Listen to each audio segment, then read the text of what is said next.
Right. All right, friends, welcome to Kabbalah Coffee. It's great to see you. It's great to see all of you. I want to say this. Today's class, where's Susan? Susan was here a second. She's still here. I want to tell you this. Today, hey, Susan, today's class, the opening at least, is inspired by Susan's question from last week, which was a great question. What was the question? The question is, first of all, I should welcome everybody, Kabbalah Coffee. It's good to see you all. All right, let's get to the philosophy. The question is like this. If a person can do something wrong, actually, hold on, that's already a judgment. If a person can do something and no one gets hurt, person can commit what otherwise would be a crime, but no one gets hurt, here's the question. Is it indeed considered to be a crime, or is it wrong, or is it not wrong? So the example that Susan gave, she gave two examples last week. One example is, and Susan, jump in if I'm getting this wrong, because I want to be true to your question and the debate, because it's such a good topic. So here's the question. The question is like this. Imagine if you could steal from someone or something, a corporation, whatever it is, and the other party would never find out about it. It would never hurt them in any way, shape, or form, right? So essentially, and I'm maybe adding in some words that might not be so accurate. So again, Susan, I'm asking you to keep me in line over here with the question. So essentially, one could posit that there's no victim. So the question is, if there's no victim, is there a crime? Understand the question? In other words, if I'm stealing, if I'm taking money, but no one's knowing about it, no one's getting hurt, so is it really a crime? Susan, jump in. Did I get that correct? Well, I think the question and the debate that's been going on that I've been listening to obviously we would say from a Jewish perspective that the person doing the wrong, whether it's the committing adultery or embezzling, something that would be hurting their soul. But does it hurt the other person? You could say it hurts the relationship, but does it hurt the relationship if the person doesn't know? So we're looking at like the other person, is the other person really hurt? And the relationship between the two people, if the other person's able to compartmentalize and have a relationship that the other person doesn't know. Is that clear? That makes sense. But in that case, I'm going to modify the question. Okay. If that's the case, then we're going to modify it slightly. We're going to also get to that, the angle that you're clarifying. But I do want to begin, I think, with taking a step back. And the taking a step back question would be, is it wrong in the first place, Ed, if there's no actual victim? In other words, if I commit an action that otherwise would be considered a crime, so to speak, and crime maybe is a heavy word, but something that would be considered wrong otherwise, but it's not hurting anyone. So the question is it truly problematic? So I want to tell you this. This is not a new question. It's not a Kabbalah Coffee theoretical question. It is a philosophical question that was addressed by the great philosophers of the 18th century. An English philosopher and a French philosopher. We have Europe representing.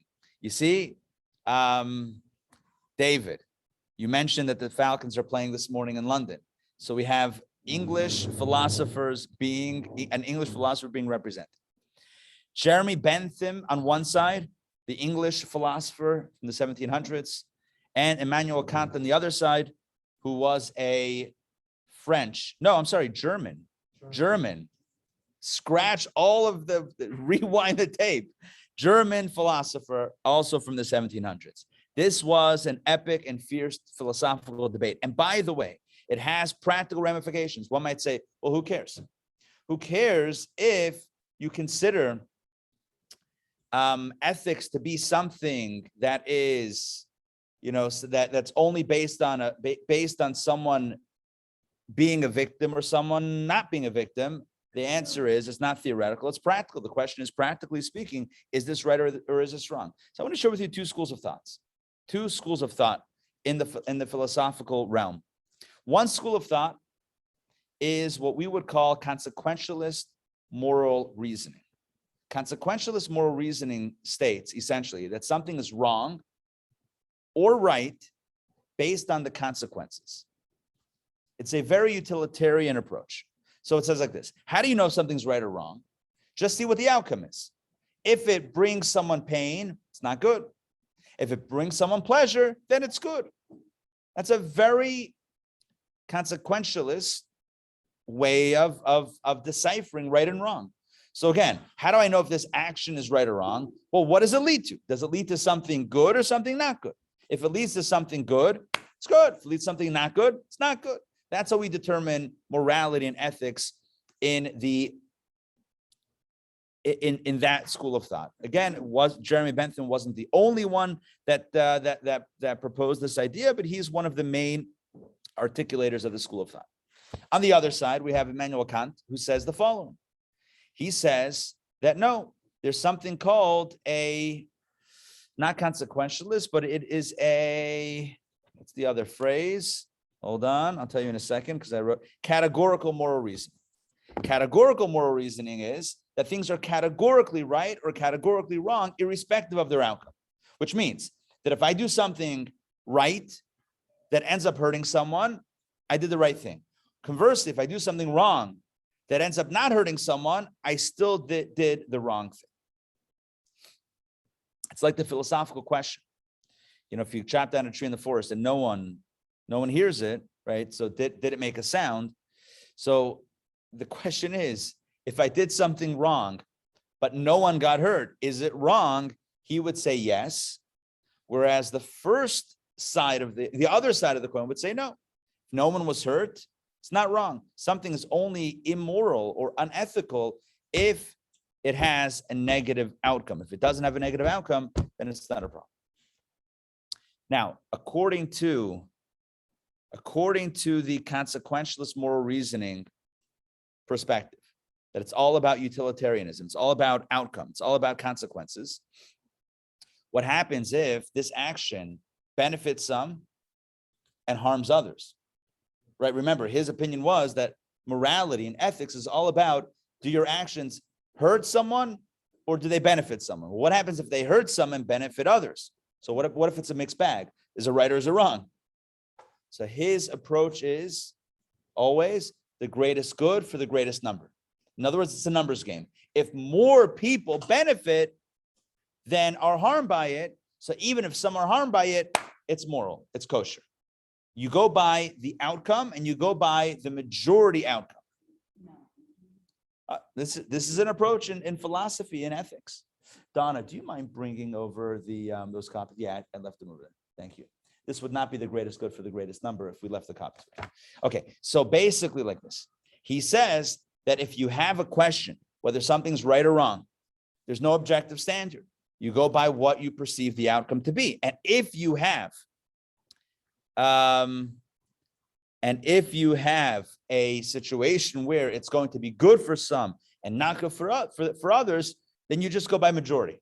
Is it mostly right? Is it mostly good? Is it mostly not good? And that determines whether in his opinion it's right or wrong.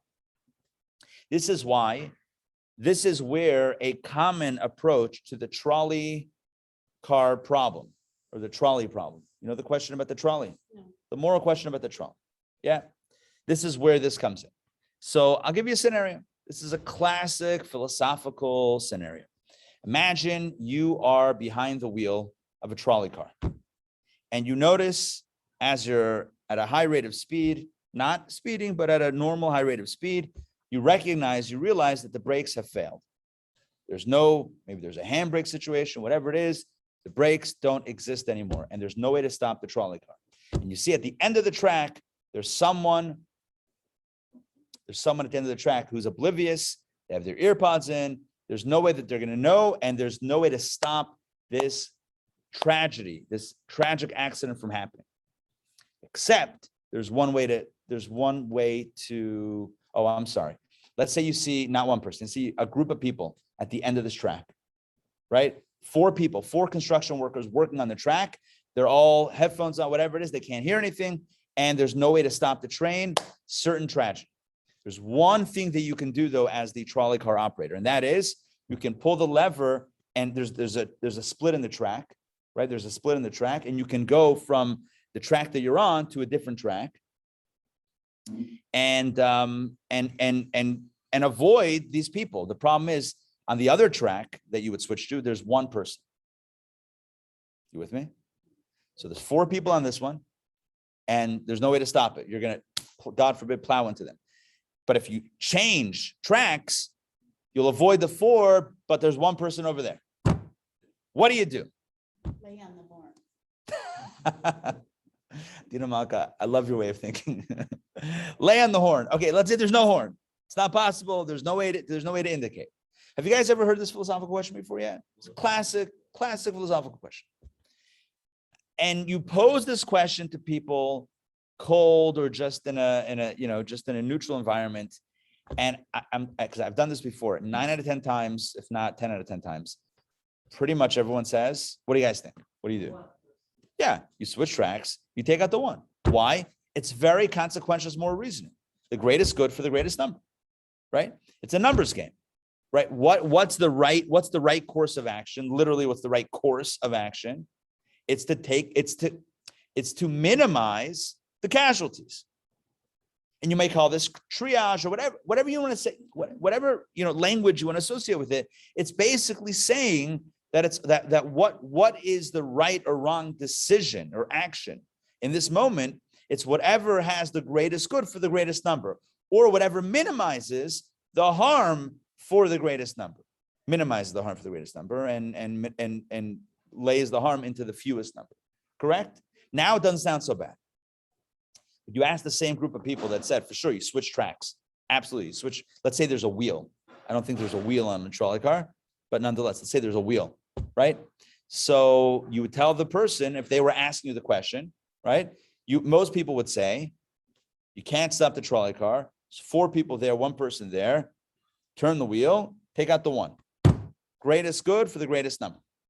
Save 4, save 3 lives, right? 4 or 1, preserve 3 lives. Sounds moral, sounds correct. So that now I need to pose another question. Let's say you're not the trolley car driver. Let's say you're standing on a bridge and you see the trolley car hurtling down and you realize there's no brakes. Or maybe you realize there's no driver and there's a trolley car just hurtling down the path. It's not stopping. And the 4 people are at the end of the track, oblivious to what's going to happen. And there's no way to switch. You're not driving the trolley. There's no way to switch tracks. So, and you're watching this tragedy unfold until you realize that your friend is next to you. And if you push him off the bridge, he'll land on the tracks. The trolley, are you with me on this? The trolley car will hit him, and that will likely stop the momentum of the trolley car and save those 4 lives. Would you do it? Hold on 1 second. So we said that you can turn the wheel to take out the 1 to save the 4. Why can't we push the guy to save the 4? That's not my question. I hear your question. But my question is, right? If we posit that taking out a life to save 4 lives is a moral and ethical course of action, so why did everyone I saw everyone tense up when I said push off the guy? You're saying where's the law? No, I'm asking what's the distinction? Yeah. What's the difference? We're sacrificing 1 person to save a bunch of people. In both cases. Deliberately. I'm deliberately turning the wheel. Same thing. Oh, wait, so 1 second. What if I could turn a wheel and that would make him push off the thing? Would that help? Let's say it was a trap bridge. When you turn a wheel, the guy falls off the bridge onto the tracks. Did something removed about the turn versus the So I'm asking, what if I could turn a wheel and the guy would fall off the bridge onto the tracks and stop the train? You're saying now only 1 person would die instead of. And 1 person dies instead of 4. You see the problem with our sense of ethics, and this is not about you guys. This is about everybody. You ask anybody these questions, this series of questions, everyone has the same reaction. 100% turn the trolley car, take out the 1 instead of the 4. 100% never push the guy to save 4. But you ask people to articulate the difference, and they can't. because there is no difference. You say, well, one is you're pushing and one is you're turning. So then my follow-up is, okay, so what if you could just turn a wheel and the guy falls off the bridge? You still wouldn't do it. Still wouldn't do it. But for some reason in the trolley car, turning the wheel seems like a very moral way of doing things. This is the problem that you get into this is the problem that we get into when our perspective on ethics and morality is based on a consequentialist perspective. When it's all about utilitarianism, when it's all about a numbers game, we get into very sticky territory. Because yes, one casualty is certainly the better option than 4 casualties, right? One is better than 4. But to say that we would actively take out one to save 4 seems wrong, although turning a wheel is actively putting that one person in danger when they weren't in danger before. Maybe I should clarify that. When the trolley car in the first scenario is hurtling down the track, headed toward the 4, that one person on a completely different track is not a danger. For the trolley car driver to turn the wheel to take out that one person is to initiate danger and harm and death to that one person that was not standing in danger's way. And yet, they don't want to go into those 4, so they're trying to protect themselves. sure. And you have to understand, Tesla's dealing with this right now. You know, Tesla this weekend was supposed to roll out a full self-driving. You got to love this guy, Elon Musk. You have to love him with his, listen, I mean that like on many different levels. I don't mean literally, but I mean, this guy is not afraid to throw out terms when it's completely not applicable. Full self-driving, you have to be behind the wheel with your hands nearby and always aware, but it's full self-driving. Okay, whatever. But here's the point. Whoever is programming these cars has to make these decisions, right? What happens if, for whatever reason, there's a mechanical failure and the brakes are failing, and the car is headed down to a group of people? It's at night, it's a Saturday night, there's a group of people, and the car is moving at a high rate of speed, and a bunch of people walk in middle of the road. And there's no way for the car, either there's a failure or there's no way for the car to brake. But what it could do is turn the wheel. But if it turns the wheel, there's one person toward the side. You don't think Tesla has had to figure this out? Someone behind the computer somewhere has had to have this conversation internally or with a group.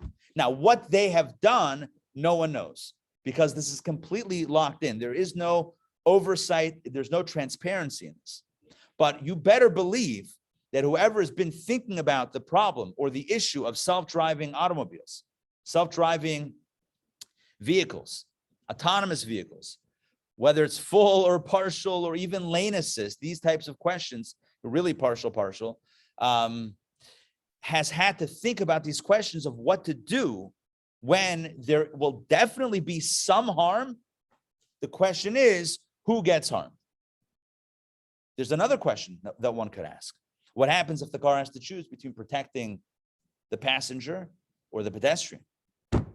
What happens if the car is moving at a high rate of speed and suddenly out of nowhere, which has happened, a truck appears there's been a few accidents like that where the Teslas have not picked up the truck for whatever reason on intersections. There's a truck that pulls out, maybe the reflection, glare, whatever. The truck pulls out. But this time the Tesla, this doesn't have to be Tesla, the software detects it.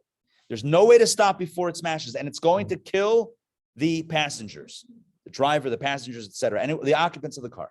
Or it could, at the last second, turn the car, but there's a person over there. Does it protect the passengers or the pedestrian?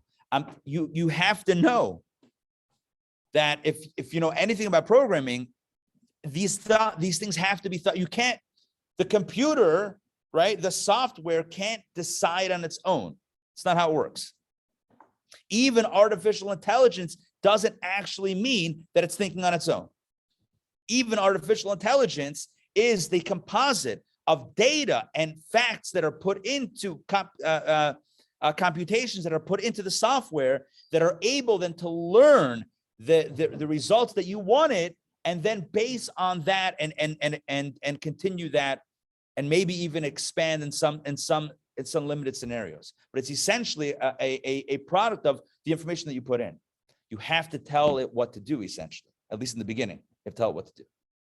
So believe me that these questions have been thought about and discussed, and someone somewhere or some people somewhere have made a decision in these questions, in these cases.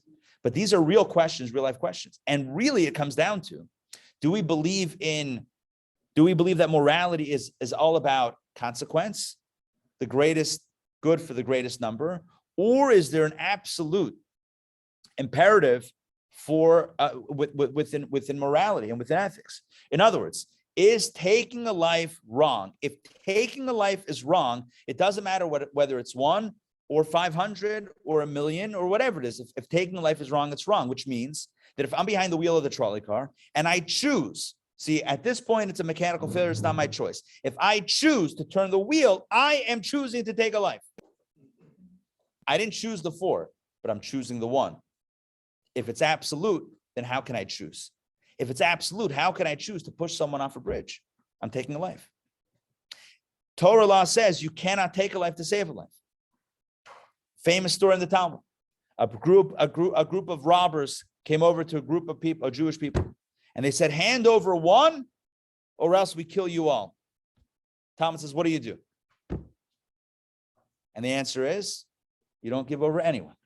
You cannot sacrifice a life to save even a number. You can sacrifice yourself.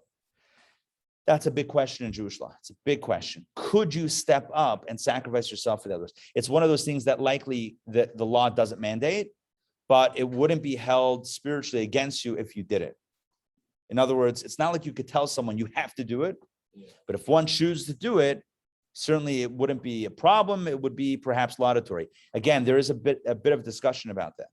But understand this, that the simple calculation of, well, look, if there's a group of 10 and the bad guys are asking for 1, so you draw lots, you hand over 1 to save the group. That's the 1 is better than 10, right? Or you're saving 9 lives. Doesn't always work like that. It doesn't work like that, because if 1 life if 9 lives, if 10 lives are sacred, 1 life is sacred. Every life is valuable. Okay, I want to check in because I feel like there's a lot of moving pieces here. I want to make sure that we're all getting this. All right, Susan, jump in. I see you got your hand up. Yeah. Okay. Are we going to get to the idea that ethics could be not the actual action, but the intention or motivation behind it? For example, when you said just unequivocally, you can't take a life, just thinking about that idea that you hear, like you can put a knife in someone to kill them, or you can put a knife into someone to give for surgery, for example. Right. So the intention, the action is the same. And so if you said you can't, so you're thinking more about the motivation behind what's happening. So I wonder where that's going to fall in these two ideas behind ethics. In other words, you're saying if it's not just action and outcome, you're adding another layer, intention. You're adding another layer of intention to it. Is that, am I understanding you correctly? Yes. Got it. But I don't know if that really answers our question that we're after at the beginning, but I'm just thinking about this in terms of these two philosophies of thought around ethics. Right. Right. Like, there's no black and white. You have to look at, it's so contextual, right? Very contextual. Right. So I think that if you're looking at it through a consequentialist moral reasoning perspective, Jeremy Bentham, right? If you're looking at it from a perspective of, okay, what's the outcome? So then I think that the intention is probably less important as to what the expected outcome is going to be. So giving a knife to a child would be probably leading to a negative outcome versus giving a knife to someone who's cutting a birthday cake.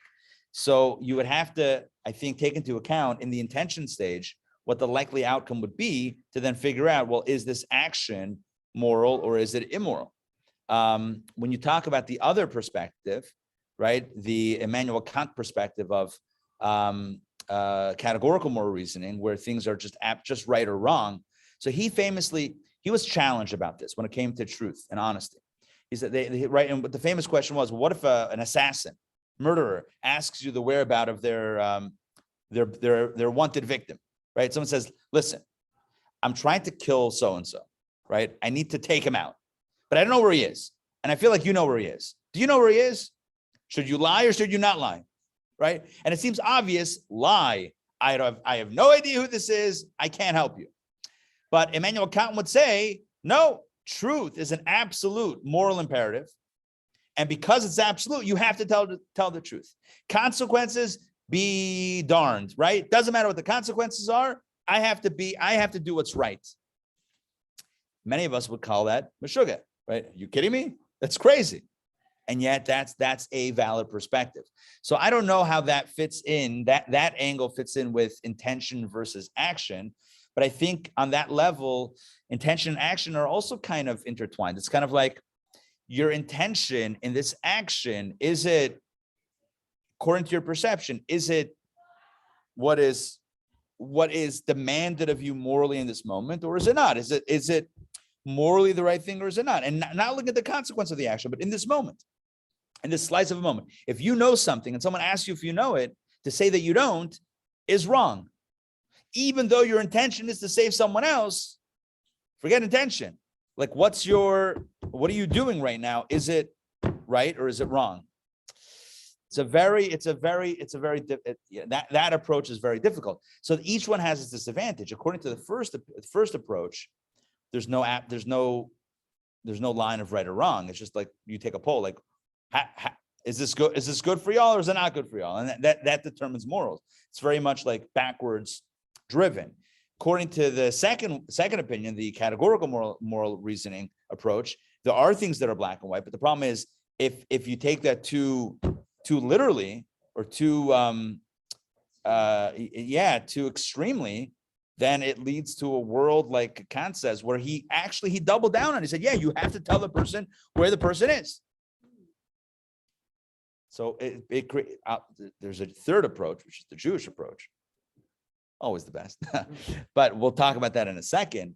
But it's that's where we're going with today's class. As you could probably imagine, this was not just a random philosophy class.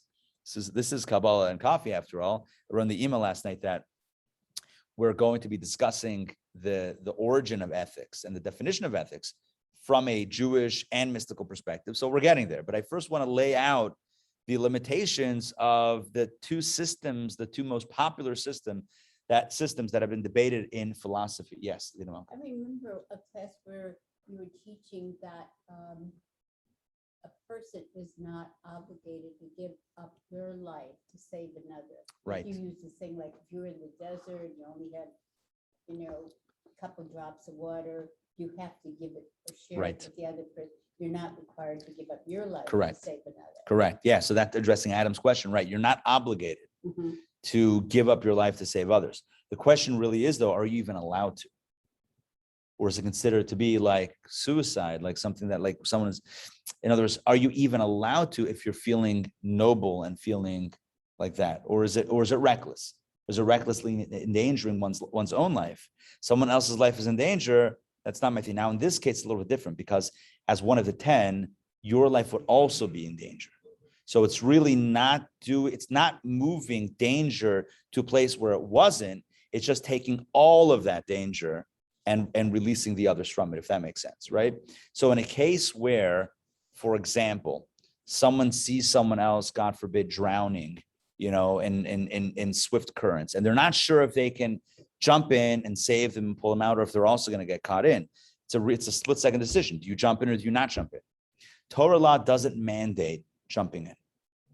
If there's concern about your own life, you don't have to sacrifice your life. You don't have to. You're not obligated. Again, what a mitzvah could mean one of two things: either an obligation or a good deed. No one would argue that it's not a good deed. It's not a noble thing to do. Question is it a mitzvah? Mitzvah means an obligation. Is it an obligation to give up your life for someone else's? No, there's no obligation. There's an obligation to save someone else's life through your effort, through your money, through your, through anything that's in your power to do. But to the point of giving up your life, that's beyond what Torah law would mandate. The question that's asked also, just parenthetically, in the halachic text is, what about giving up a limb? What if somebody, this question was actually discussed, I believe it happened, this is going back hundreds of years, where there was a dictator, whatever it is, whatever the scenario was, came to a Jew and said, consent to me taking off one of your limbs, or I'm going to kill this other guy. So do you have to consent to losing a limb, God forbid, to save the life of another? And the answer is you don't have to. It's not you have to money, ransom, raise money, go fund, whatever you have to do to save a life, but to lose a limb in the process, I mean, if you want to, that's another question, but to obligate it. So this comes into in halachic discourse is actually a very modern question. Does one have to donate an organ to save someone else's life? Is it we know that to save a life, it's the greatest mitzvah to save a life. But what about if it causes a loss of a limb or an internal organ? So if it's a lobe of liver, for example, that regenerates, not a loss, it's one thing. But what about donating a kidney? It doesn't come back, right? It's a loss of a kidney. So the question is that obligatory? The answer is it's not obligatory in Jewish law. Because even though it's saving a life, it's not something that is mandated, that is binding as an obligation. Yeah, Donna, jump in. Back to your conversation about self-driving cars. I would imagine that the software developers for coding are also talking to the actuaries at insurance companies to see which they should prioritize which life. Like we had, I think it was Mr. Feynman. Yeah, Howard Feinberg. Yeah, Feinberg. Howard? I mean, not Howard. Kenneth Feinberg. By the way, they're doing a movie about him. I saw Kenneth Feinberg, the guy who's the special master of the 9/11 Victims Fund. Yeah. So that's probably how they're going to decide. Right. So let me repeat to our online crew. So Donna's saying that perhaps it's very likely that the Tesla, whoever is coding the software and setting the algorithms, is probably in touch with the insurance underwriters to figure out, what's advantageous to all put a value on life and a value on necessity. Yeah. What was I going to say also pursuant to that? I forgot. Okay. Yeah. But it's a very complicated question, and it's a real time question. Look, what somebody does in the moment, right? If somebody's behind the wheel and God forbid is faced with that choice, right? There's a group and then there's a single person and they turn the wheel or don't turn the wheel. I don't believe any court or anyone would hold that person responsible for a split-second decision, because you do what you do, what happens. But there's no emergency now. You're sitting behind the computer coding, right? There's no split-second decision. I mean, the car will be triggered in a split second and it will react.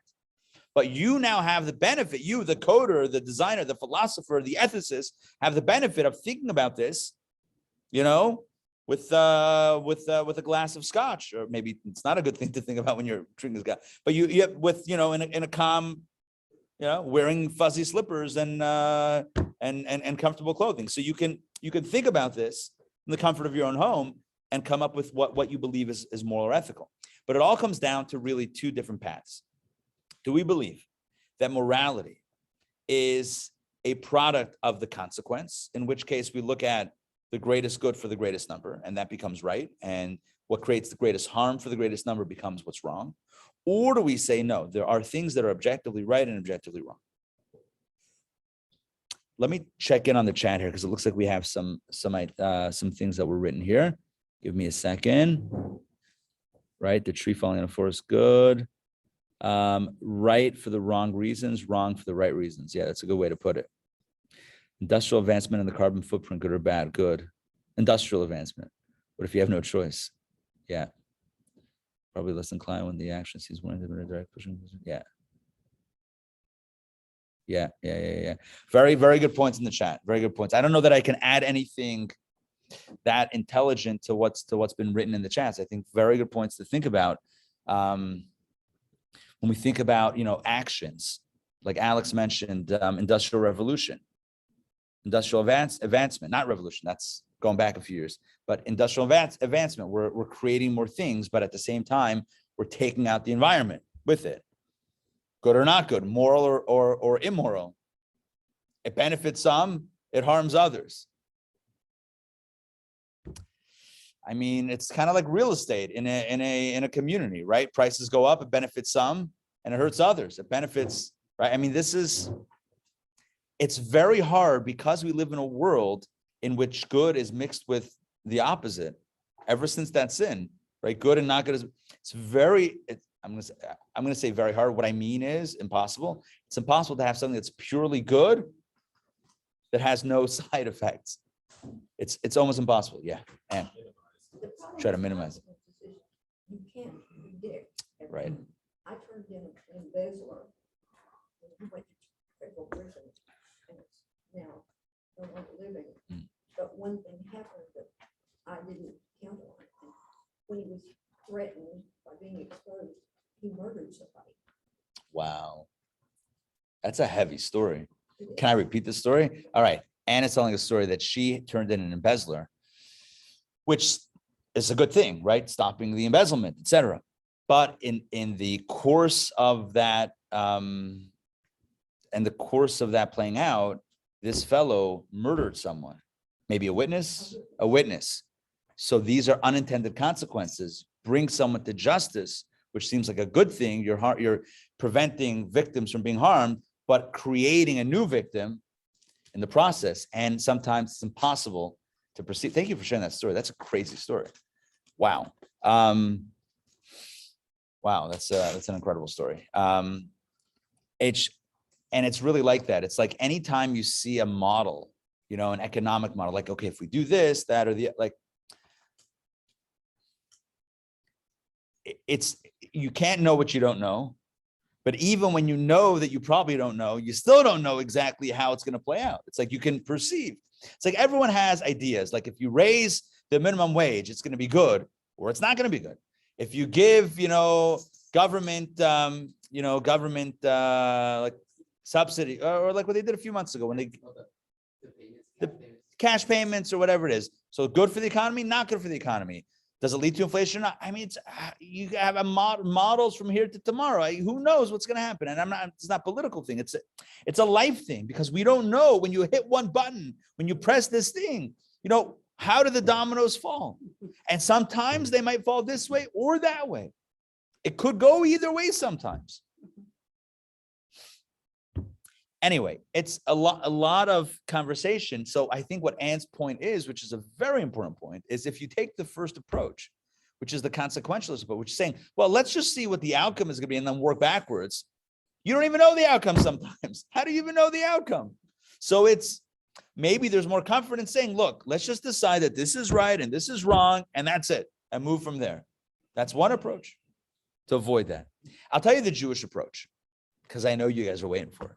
So the Jewish approach is like this. You're probably not surprised to know or to learn, I'm sure you're not learning right now, that Judaism believes that things are absolutely right and absolutely wrong, right? We have the Torah. The Torah doesn't shy away from saying, do this, don't do that.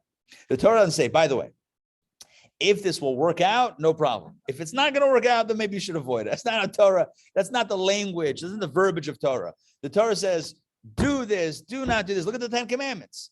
By the way, speaking of the 10 Commandments, so famously, the 10 Commandments were originally depicted by God, engraved onto sapphire. Well, I don't know if the original was sapphire. Also, certainly the second ones were, but two tablets.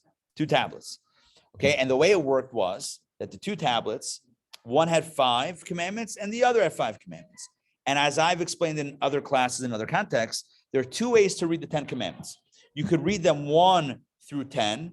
So like in a list form, like this, like we have 2 columns, right? These are your 2 tablets for today's demonstration. Be right to left because it's Hebrew. So we would have like 1, 2, 3, 4, 5, 6, 7, 8, 9, 10, and you would read it, boom, boom. But there's another way to read it. And that is across. Let's say you don't respect the divide and you just go right across 1, 6, 2, 7, 3, 8, 4, 9, 5, 10. There's a way to understand the 10 Commandments that way. There are layers of commentary when you read it laterally as opposed to horizontally versus vertically. I'll share with you one that the Rebbe explained. What's 1 and what's number 5? 1 and 6, not 1 and 5. 1 and 6. What's 1 and 6? 1 is No, so it's 1 through 5 and then 6 through, right? So the top ones on both columns.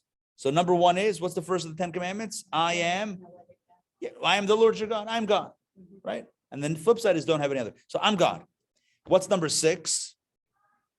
It's the first of the do nots. Do not murder. Don't take a life. And the Rebbe said that significantly, the two are parallel each other. Because the reason why taking a life is wrong is because I am the Lord your God. In other words, it's an absolute. It's not, taking a life is not wrong because we think it's wrong or it's going to hurt someone or it's not about the consequence. Why is it wrong? I am the Lord your God. In other words, it's absolutely wrong.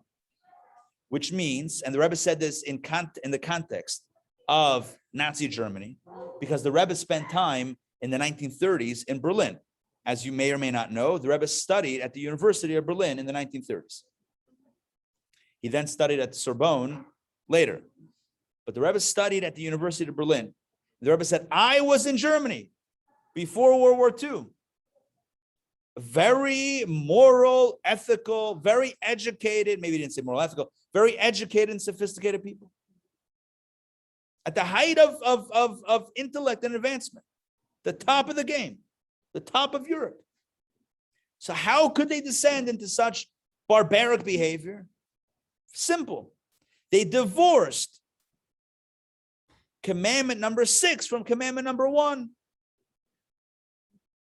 And when you divorce 6 from 1, then do not murder is, well, only if it's a problem. But if it's going to benefit society, if it's going to rid society of undesirables, if it's going to create a better society in the process, sure. And that was their reason. They had a logical reason why this is not immoral, why this is not unethical, why this is not horrific. They had a reason, a rationale. They had an explanation, a philosophy, why this was actually a good thing. When you reduce ethics and morality to a philosophical conclusion, all bets are off and danger abounds. Does this make sense? Yes. So the Rebbe said, what is the antidote? The antidote is to co-join 1 and 6 and say murder is wrong because it's absolutely wrong, because God Almighty told us it's wrong. So therefore, even if I have a reason why I might think there's an exception to the rule, my reasoning is false. What's the Latin phrase for it? Like, from the beginning, it's wrong. Whatever that phrase is. I'm sure there's a Latin phrase that would fit in very nicely if I knew more Latin, right? From the beginning, it's wrong. In Hebrew, we call it lechatchila. Not only at the end it's wrong, but in the beginning it's wrong. Does this make sense? Yes? Okay. Yes.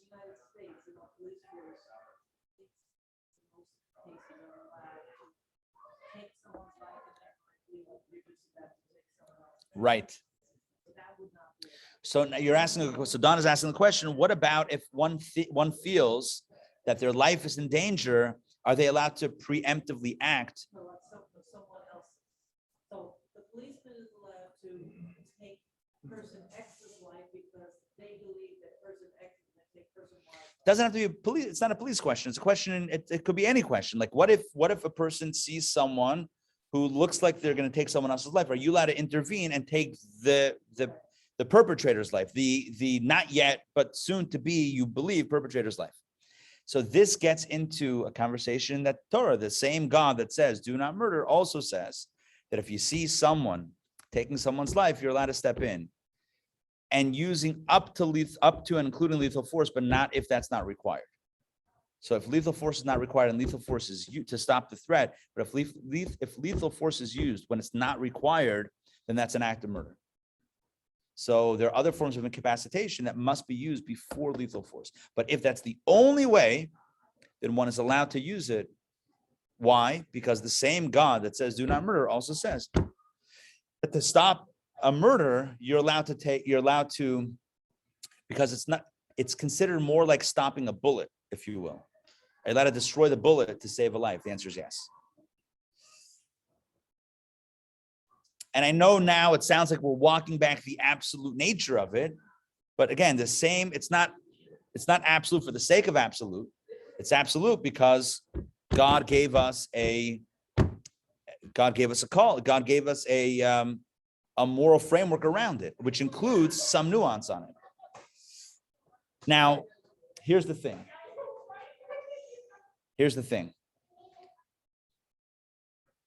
When it comes to Jewish morality and Jewish ethics, there's a very important consideration. And that is that even as a value is absolutely moral or immoral, right?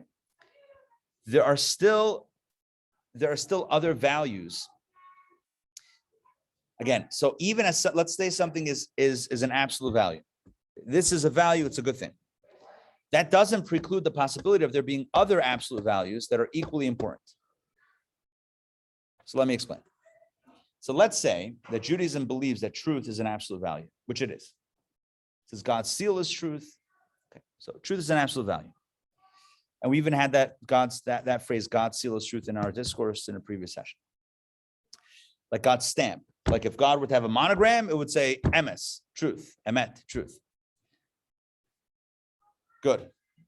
So does that mean if the murderer comes to you and says, hey, where's this fellow, I want to kill him? Do you tell the truth? You don't. But isn't that an absolute value? It is, but there's another absolute value, saving someone's life. So now the question is, when you have two conflicting absolute values, so which one has priority? So here we have, so there's a lot of discussion in Jewish law about when you have a conflict of priorities, when you conflict of absolute values, which one falls away? So in that case, life would supersede truth. Peace also supersedes truth, which is why one is allowed to modify the truth for the sake of peace. But I remember when you would talk about martyrdom in Judaism, how some people refuse to lie that they weren't Jews. Right. So Adam, that's a great question. So when a Jew historically was asked to say that they're not Jewish or else they'll be put to death, so why not lie and say, sure, I don't believe anymore in Judaism. Whatever you want me to say, I'll say. To lie, to save one's own life. It seems like bending the truth is much more preferred, right? It seems much more preferred than losing one's own life, right? If life overrides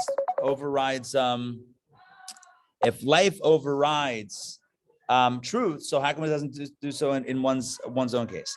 So the answer is that there are three mitzvot that never get overridden. That is idolatry, adultery, and murder. Those are the big three. So those are the three exceptions. So for example, someone says to someone, take out a life to save your own life, you can't do it. Someone says, serve an idol or profess to believe in something else, whatever, or else your life is in danger, you can't do it. And if someone says, engage in an immoral relationship, or else, you also can't do it. So those are the big three. How do we know this? The Talmud gets into the details. So it's based on verses, it's based on the Torah. It's not necessarily a rational thing why these three things are considered to be the big three cardinal sins, but that's the way they are understood in Jewish law. I told the story before, you may remember it. I told the story about a fellow that I once met whose father was a psychologist who lived in Canada, I believe in Toronto. And after the war, he saw a lot of survivors. A lot of survivors would come to him. He was a Jewish psychologist in Toronto, and he would see, on occasion, survivors. There's one survivor who came to him just racked with guilt, just like he couldn't live with himself. Basically, an SS officer gave him, I don't know if he gave him a gun, because then he basically said, you have to kill your father or else I'll kill you. And he saved his own life. And he was just absolutely guilt-ridden for the rest of it. I mean, you can imagine. So Jewish law would say, again, it's not judgment against anybody in any moment. It's just, again, armchair Jewish lying. Armchair Jewish lying would be, no, you cannot take someone else's life, even to preserve your own. So even though preservation of life is such a high value, not when it takes a life, not when it means, kind of getting involved in lack of faithfulness to God or to our relationship. So that's the framework where that's where the exception comes in. Yeah. Didn't we just say that you're not obligated to give your life to save somebody else? In this case, you're not giving your life. You're not.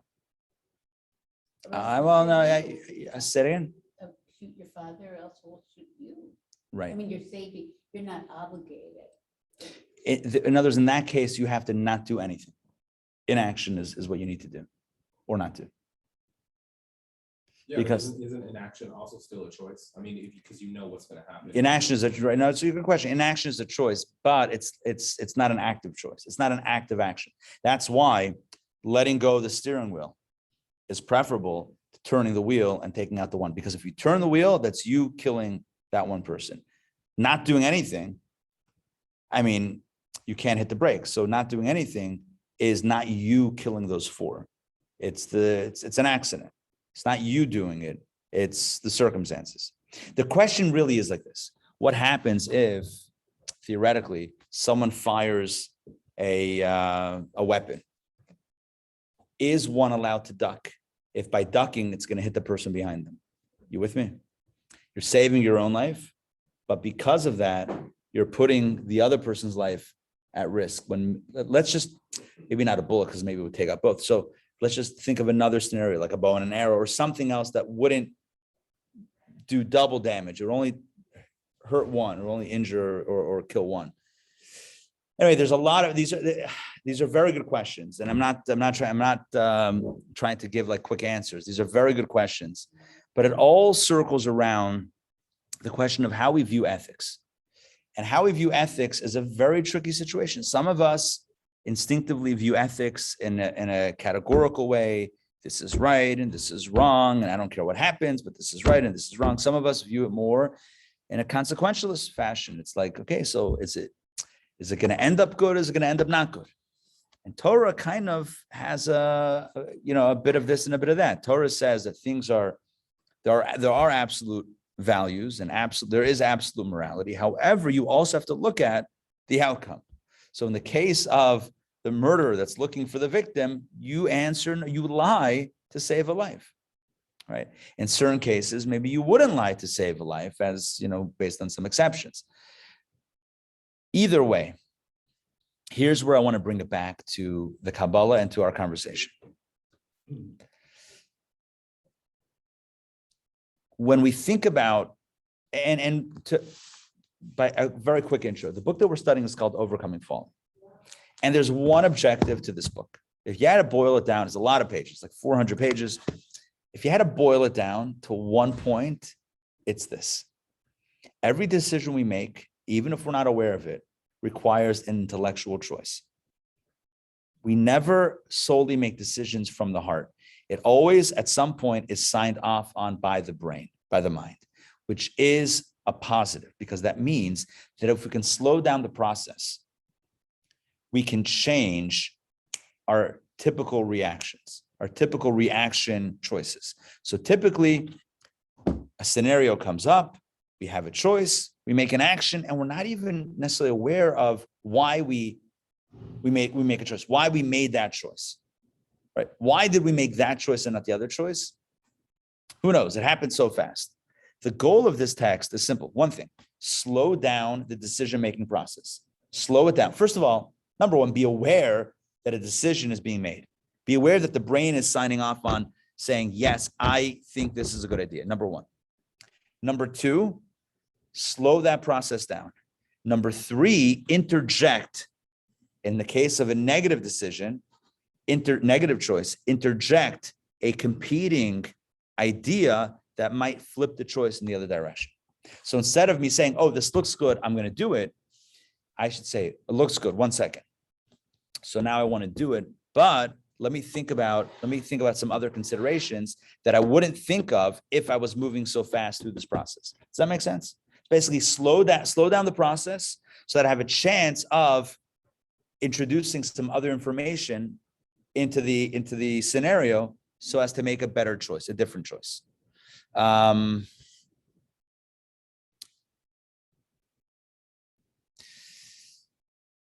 Yeah, Dan. there are people that refuse to get vaccinated against COVID. And they're endangering themselves, but also endangering people around them, Right. families, their teacher, their students, and so forth. What would Jewish ethics think? You know, when it comes to, listen, I feel like when it comes to vaccination and for whatever reason, it's a hot button topic. So we'll have to, let's stick theoretical, and we'll have we can do the after class schmooze about hotter button topics. But I think like this: if we have the opportunity and the ability to slow our decision-making down, we are more likely to make a better decision. And it's predicated on how I think the very first class on this book, I said the following: why is it that we often look back and say to ourselves, oh, what did I do? Can't believe I did that. Or we say to somebody, I'm so sorry, it wasn't me. It was you. You made the decision, you made the choice, you took that action. So what's the regret now? The regret is now you realize something that you weren't thinking about in the moment. It's not that you weren't capable of realizing it in the moment. It's that you weren't choosing to think about it in the moment, or you weren't thinking about it in the moment because it was all going so fast. So what's important is to be able to slow down the process, to slow down the decision-making process so that we can introduce new information so as to make a better decision. And this benefits us, it benefits those around us, etc. So when it comes to making bad decisions, one of the reasons, one of the rationalizations that we tell ourselves, one of the stories, one of the narratives that goes on in our heads is there's no one that's getting hurt in this, and no one's going to find out about it. What is an example of that? No one's going to find out about it. Or no one's going to get hurt. What is the situation? You know what, let's move away from no one's going to get hurt. Let's focus, because the specific chapter 12, specifically Discourse 12, specifically focuses on the idea that no one's going to find out about it, which to me means also no one's going to get hurt by it. Because if no one knows, it's not, then it's just a me thing. It's not an anyone else thing. But no one's going to find out about it also means that I won't have any embarrassment over something that I've done that if others found out about it might be embarrassing. So here, my calculus is as follows. I have a choice now to do this thing or to not do this thing. If I do this thing, I know it's wrong, right? But no one's going to find out about it, which means that maybe it's not so wrong, right? Maybe it's not so bad. If no one finds out about it, then maybe that flips it. So again, if we're looking at morality through a consequentialist moral reasoning perspective, then the consequences, right? It's all about consequence. So what are the consequences here? None. No one's going to find out about it. So if no one finds out about it, so then what are the consequences? Garnished. It's just me and my choice, and that's it. And I'll live with myself, and that's fine. But if we look at things from a categorical moral reasoning perspective, that things are just right or wrong, then the calculus shifts a little bit. Then it's like, well, one second, even if no one finds out about it, even if no one will ever know, it's still wrong. What Discourse 12 says is it adds a wrinkle to it. It says, yes, to the second point, that things are either right or wrong, just in a categorical way. But in addition to that, who's to say that no one will find out about it, right? When we think that no one find out about it, not so fast. People find out about lots of things that we thought they wouldn't find out about. In fact, God has a way of making sure that the things that we are doing to avoid public knowledge, that those things will leak to the public. So let's do this inside now. And Donna, yeah, jump in. So last week we also said, even, let's say that no one has found out about it, it does change, like in a relationship, it changes the person that's doing that. Changes the dynamic, absolutely.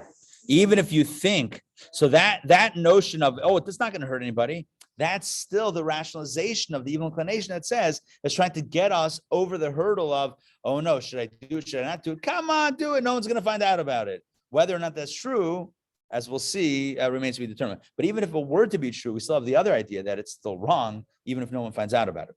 But we're going to deal with that first part more intensely in this discourse.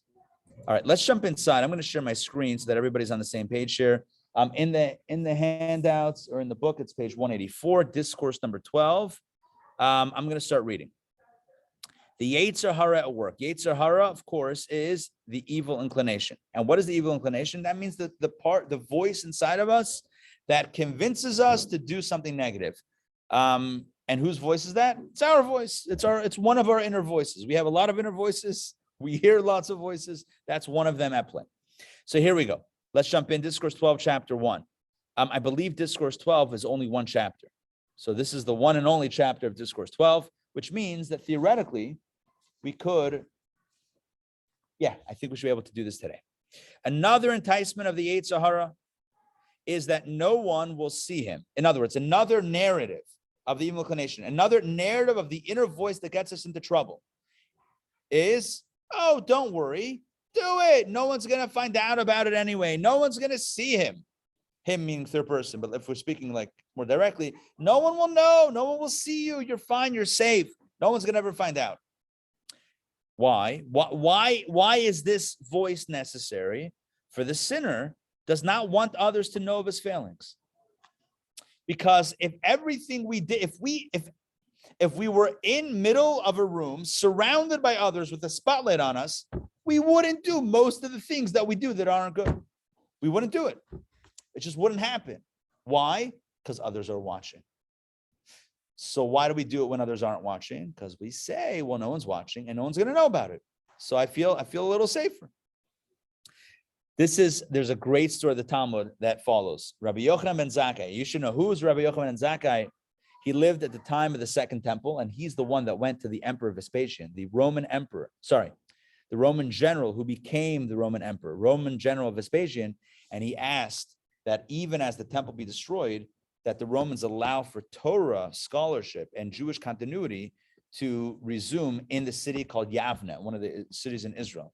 And he was instrumental in Judaism adapting to a post-temple reality. So Rabbi Yochanan ben Zakkai was the greatest of the great. So listen to this. Rabbi Yochanan ben Zakkai blessed his pupils. Another point. This was on his deathbed, right before he passed away. His student said, share with us one piece of wisdom before you die. And he said the following: may your fear of heaven be like your fear of flesh and blood. In other words, your fear of God should be like your fear of others. And his pupils protested. Is that it?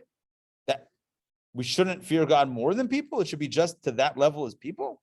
In other words, and no more than the fear of flesh and blood, as Rashi explains, that they're saying, Rabbi, you're just saying just like people? Not God shouldn't be even more reverential shouldn't have more reverence for God than other people? So the rabbi answered, he responded, Halavai, if only you had as much reverence for God or fear of God as you do for other people. In other words, if only it could be that strong, for then you would not sin.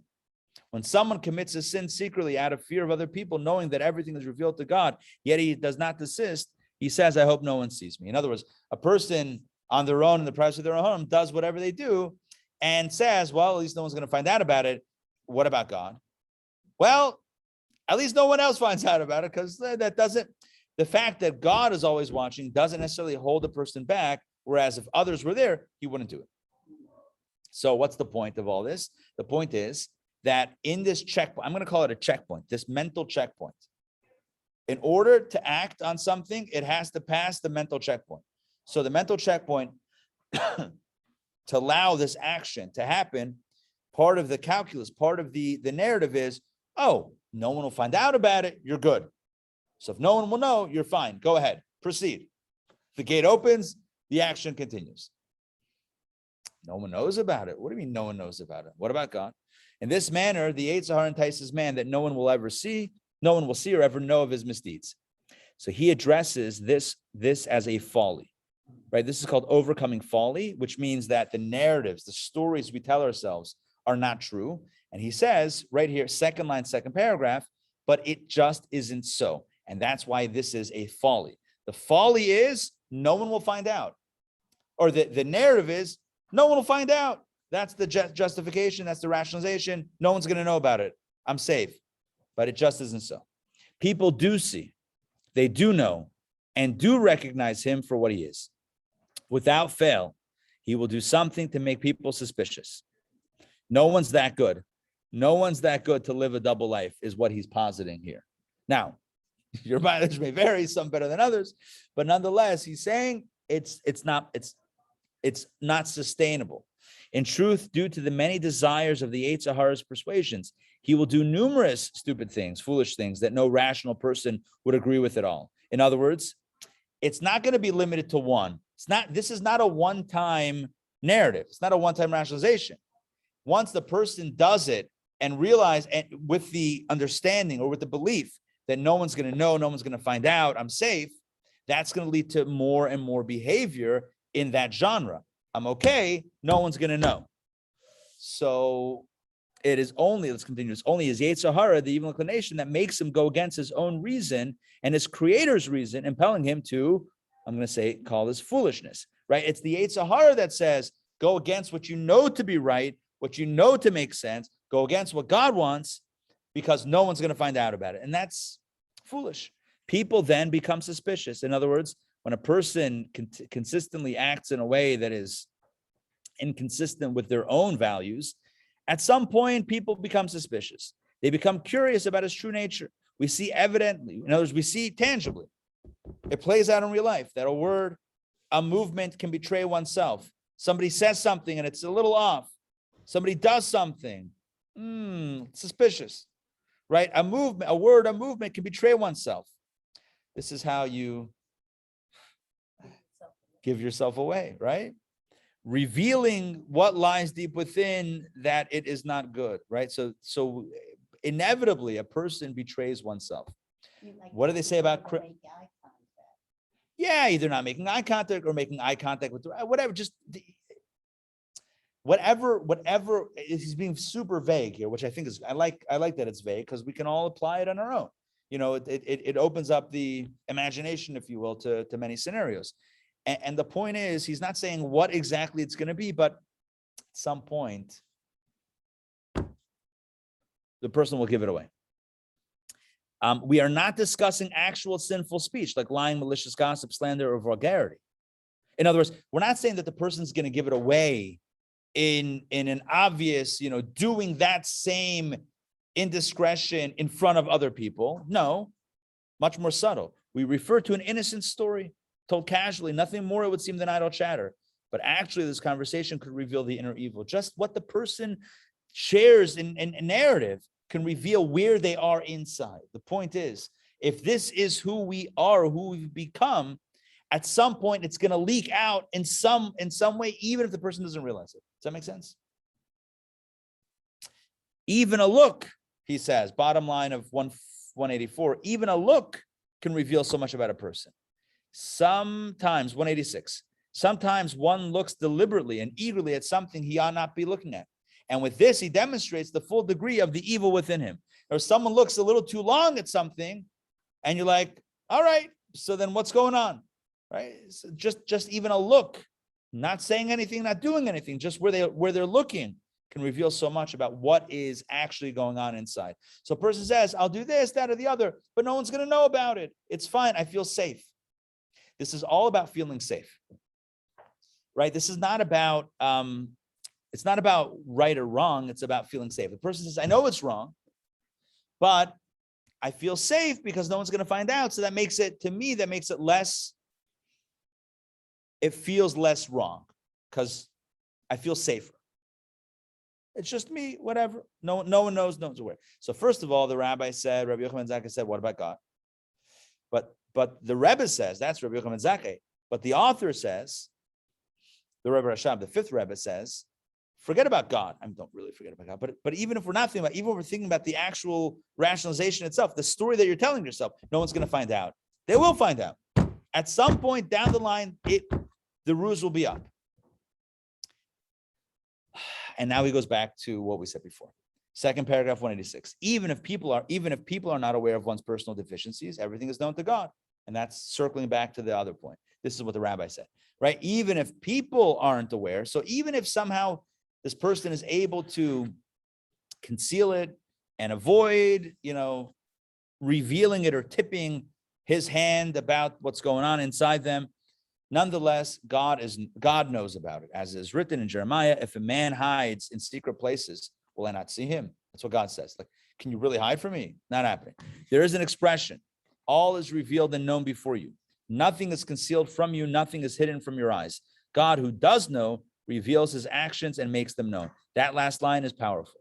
In other words, number one, God knows. And number two, because God knows, God has a way, even if you don't tip your hand, God has a way of tipping your hand, of making it known to others. And where is this idea from? It's from Pirkei Avot, Ethics of Our Fathers, where it says, and this is the quote, it's an indented quote, whoever desecrates the heavenly name in secret, that means whoever engages in indiscretions privately, punishment or public knowledge of such is meted out to him, or knowledge of such is meted out to him in public, right? Doesn't mean a public flogging or anything. It just means that it's going to come out into the open. God has a way of moving things out into the open to kind of just get it out there. Rashi on Avot, Rashi is the primary biblical commentary. He's also on the Talmud and the Mishnah. So Rashi has a commentary on Pirkei Avot and Ethics of the Fathers. Rashi explains the following. Whoever desecrates the heavenly name in secret, that means he sins privately. In the parentheses for the definition here cannot be the literal one. Usually desecrating the heavenly name means doing something that on a large scale desecrates God's name. But that can't be, because it literally says desecrates the heavenly name in secret. How can you large scale desecrate God's name in secret? So it's not referring to desecrating God's name in the typical sense. It means an indiscretion, right? That's what he says over here. For the definition here cannot be the literal one. Desecration, the name must be public, or else it is not desecration, right? If it's not public, it's not desecration. So the intention here is private sinning, just personal indiscretion. And so the Mishnah says, so whoever desecrates the heavenly name in secret, whoever engages in indiscretion secretly, punishment is meted out to him in public. God publicly discloses his shame, as is written in Proverbs, hatred is covered with deceit, yet his evil will be revealed in public. In other words, what God hates is covered with deceit. So what the indiscretion is covered up, but his evil will be revealed in public. And the parenthesis says, if one does his deeds in darkness and conceals in the murky darkness this act despised by God, eventually God will disclose his evil publicly, that all may recognize that he is wicked, as Rashi says. Why such stringency?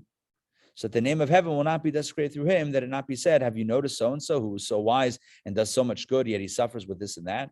Interesting twist on why God does this. So that no one should say, look at this tzaddik, such a good person, and he's having such a difficult life. God says, you think he's such a tzaddik? Oh, you should know what he's doing at home. Okay, so that's Rashi on the Mishnah. The point is, even if we don't have that rationale of why God does it, the point is that, as you and I know, people only typically listen. Do we know of everybody who went to the grave with indiscretion? No. Okay, so maybe it's not 100%, but typically, people can only get away with stuff, keep things quiet for a certain amount of time. We've seen in recent years how stuff comes out, right? We've seen this in the public sphere, how people were doing things behind closed doors for a long time and abusing power, abusing others, and ultimately it comes out. Eventually, it comes out, and there's a big downfall, and it's a pretty big deal. So sometimes also there's a personal, you can't bear, right, it anymore. If a person has really let it go, you can't bear it. Right, and the person themselves will betray themselves. Right. You have criminals. This is a criminal psychology thing where criminals will, at some point, try to get caught. I listened to a podcast about some arsons in California that were done. I hope I'm not giving too much away. If anyone's interested in the podcast, sorry. Spoiler alert, don't listen. Huh? It was done by the investigator. Yeah. Yes. It's a crazy story. And the criminal psychologist, and how was he caught? He wrote a book about the crimes. He wrote a book about the crimes, about the arsons in Southern California, right? And about how it was started by a fire I think he did fire chief instead of fire investigator, but it was someone on the inside who was doing it and setting fires. It was basically a confession, but he wrote as an act of fiction. So the question, as a work of fiction. So the question that the criminal psychologist is trying to figure out is why did he do that? Why did he write the book? And then he shopped it around. And so one conclusion is he was trying to get caught. He was battling against this inner demon, if you will, that was starting the fires. Part of him was the guy who stops the fires. Part of him was the guy who started the fires.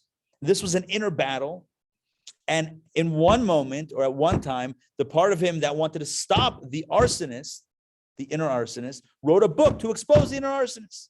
Are you with me on this? But isn't this all of us? Maybe not to that degree. And people died in his fires. He was eventually convicted of murder, homicide. But isn't this our story? We have part of us that wants to do the wrong thing, part of us that wants to stop that from happening. And the question is, are we willing to out the one who's the part of us that's doing the wrong thing so that we can no longer get away with it? So we can no longer do it, right? This is like this is coming clean about something. This is instead of keeping something secret, it's about opening up and putting it out there, because hiding is actually the most devastating part of it. Takes so much energy. But not only that, but it keeps the challenge shrouded in darkness. The moment we're open about it is the moment that doesn't transform us into tzaddikim. We're not perfect suddenly but it helps. So I believe what you're saying is correct. That we also sometimes will reveal it, because we know that that's the only way we can continue with this, or have a chance to act in a better way, in a different way. Okay, so let's continue. So again, just so we have the thread here clear. So Discourse 12 is all about the folly of, I'll get away with it, no one will know. And he says, slow it down. Number one, everyone's going to know about it at some point. You'll betray yourself. People will notice. People pick up on this stuff. God knows anyway, and God will help bring that out into the open. So if again, it's very important to recognize what this book is about. It's not about pointing fingers at anyone else.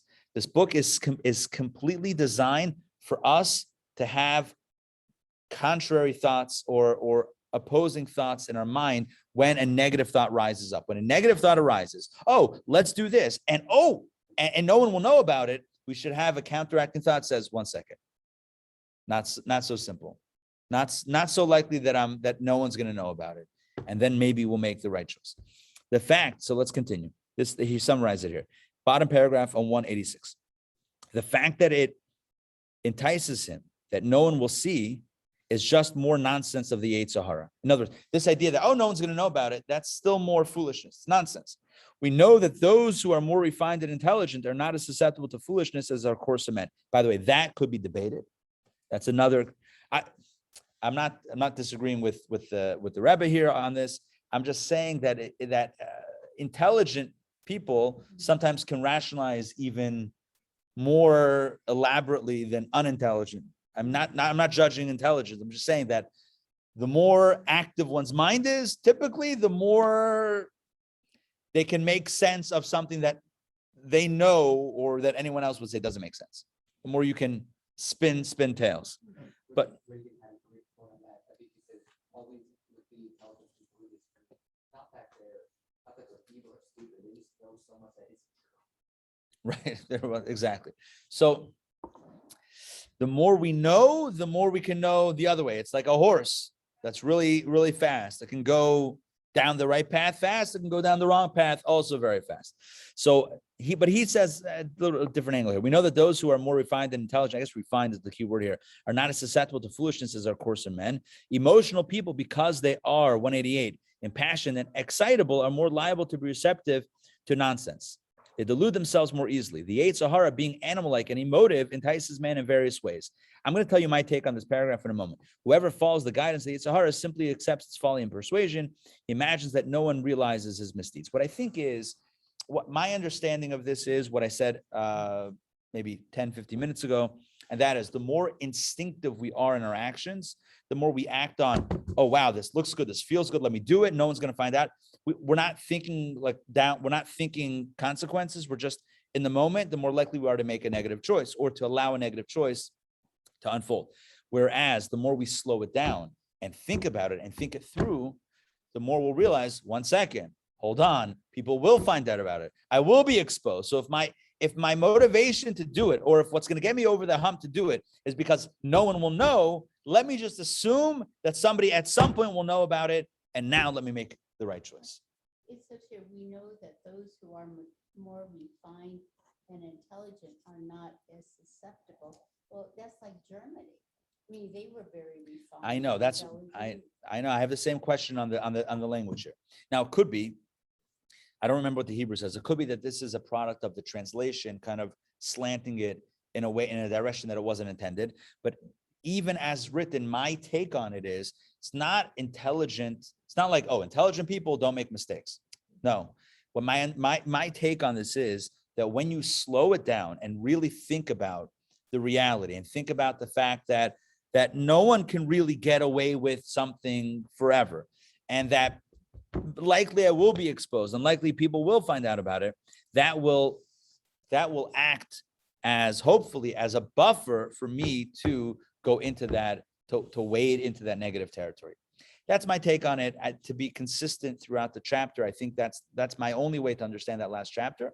But you're free to understand it as you wish. I choose not to understand, and I can't understand it as saying, well, someone who's intelligent doesn't have this challenge. I think on the contrary, someone who's intelligent can have this challenge more. I think it's about slowing it down and not impulsively making that choice. That's my understanding. And the impulse is calling emotion, even though it could be intellectual impulse also. The intellectual impulse would be like, oh, I want to do it. I really want to do this thing. I know it's not right. I know that, fine, but no one's going to find out about it. Let's do it. It quickly happens, and we don't have a chance to stop ourselves. So as I said, the whole book is about slowing down the process, understanding that a process is happening. It's not just happening. There's a process that's happening. There's a dialogue. If I can slow down the dialogue, I can throw in more arguments against the action and hopefully come out with a different outcome. Yeah. It doesn't say intelligent, it says refined. Refined. Yeah. And that should be, and it should be what that translation is refined, it has to be some sort of like moral refinement. Right. There's a morality and a refinement. Yeah.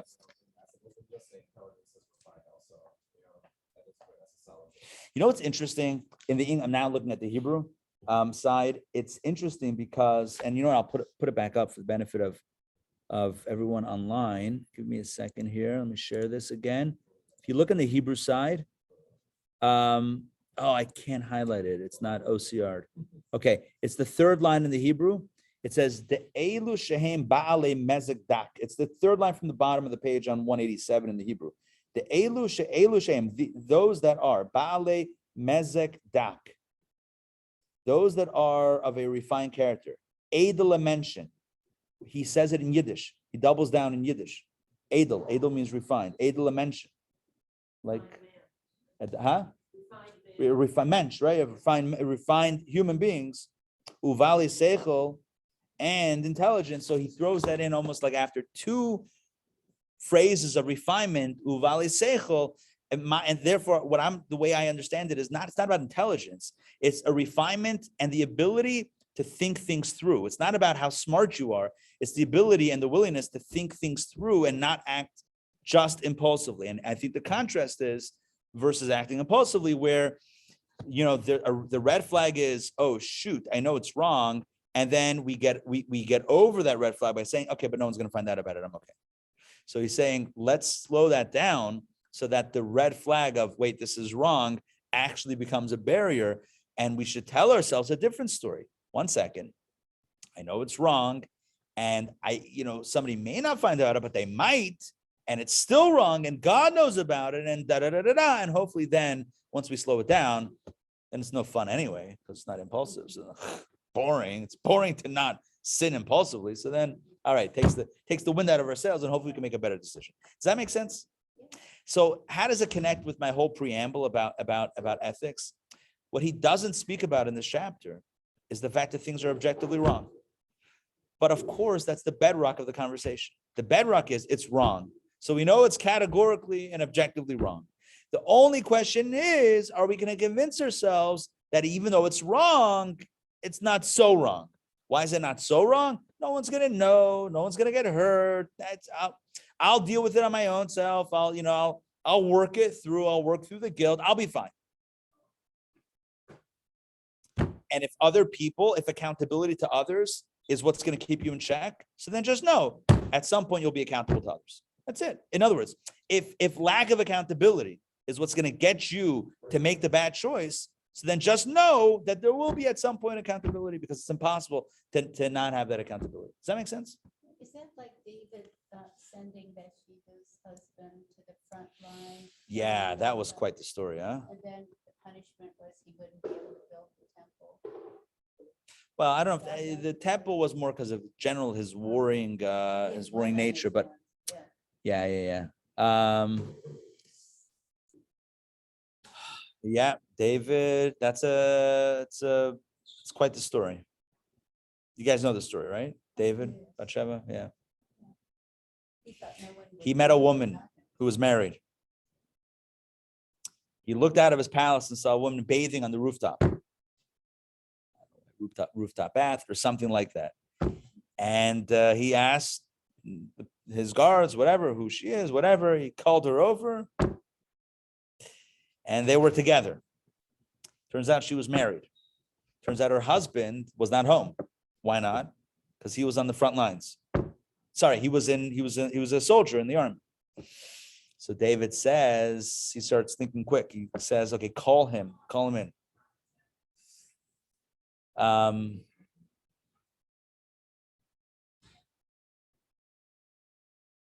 No, wait, I think I may have missed part of the story. I think they're together, and then a few months later, she tells him she's pregnant. Or if David finds out she's pregnant. And he realizes this is a problem because the husband hasn't been home in a while. So how's she pregnant?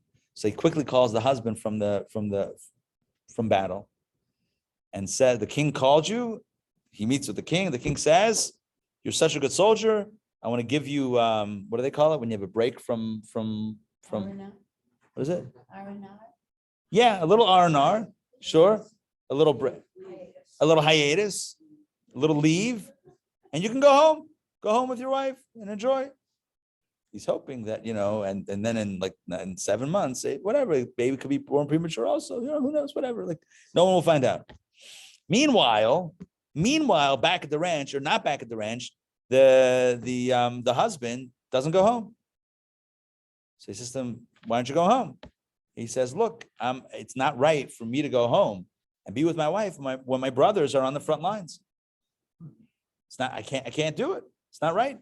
I couldn't live with myself. I'm going to go home vacation time when my brethren or when my fellow soldiers are fighting. So the king says, you have to. He said, no. So the king said, okay, fine. So go back to battle. He said, but first take this letter. He wrote up a letter. He said, take this letter, sealed letter, give it to the general. What did the letter say? Put this man who handed you the letter on the front lines. And he died. He was killed. And that's the story. Then he's free to marry her. At this point. Yeah. And the prophet comes to David, Natan HaNavi, Nathan the prophet, and chastised David. Gave him a parable. So there was a man who was wealthy that had everything he wanted, and another man that had just one small goat. And the wealthy man was hungry. Instead of eating from his own flock, he went over to the guy that had only one goat. He slaughtered his goat and ate his goat. What do you say to that? Kill him, kill the wealthy guy. How dare, what a chutzpah. Natan HaNavi said, you're that man. You're that man.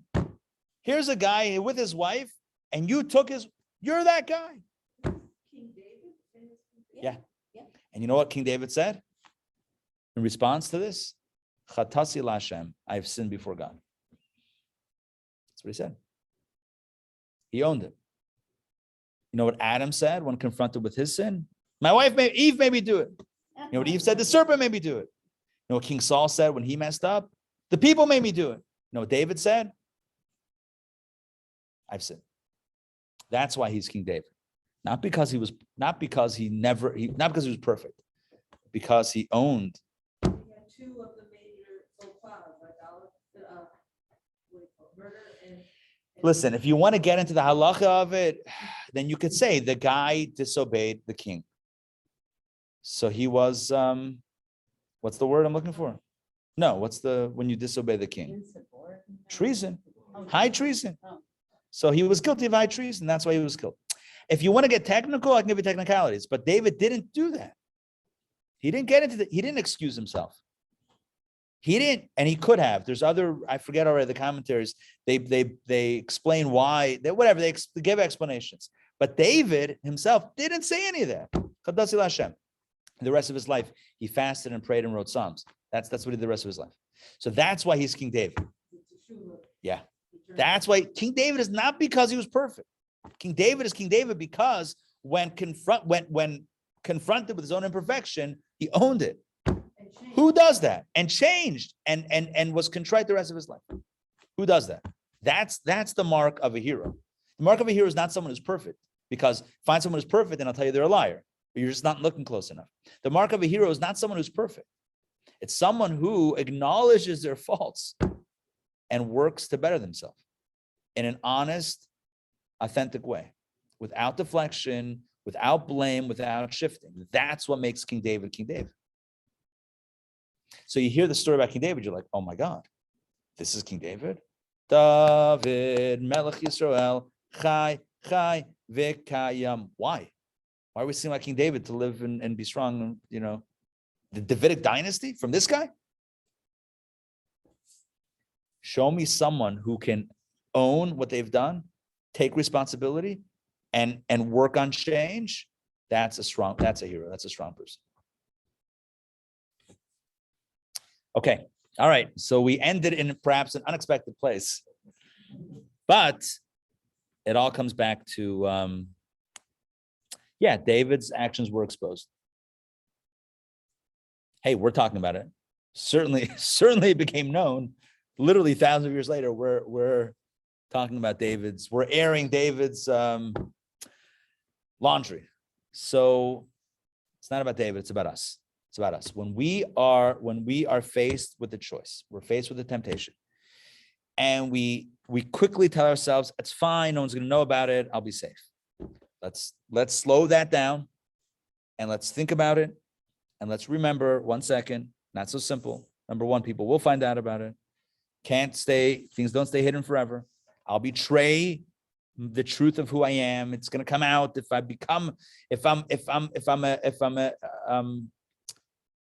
if there's this lack of morality within, it's going to come out.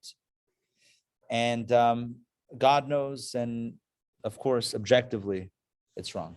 All right, thank you for joining me today for Kabbalah Coffee. I hate to end on a note, objectively, it's wrong on those words. May we make good decisions and do the right thing. All right, thank you for joining me today for Kabbalah Coffee. Before you guys go, very quickly, very important announcement, like VIA, very important announcement. Next Tuesday night, this is huge.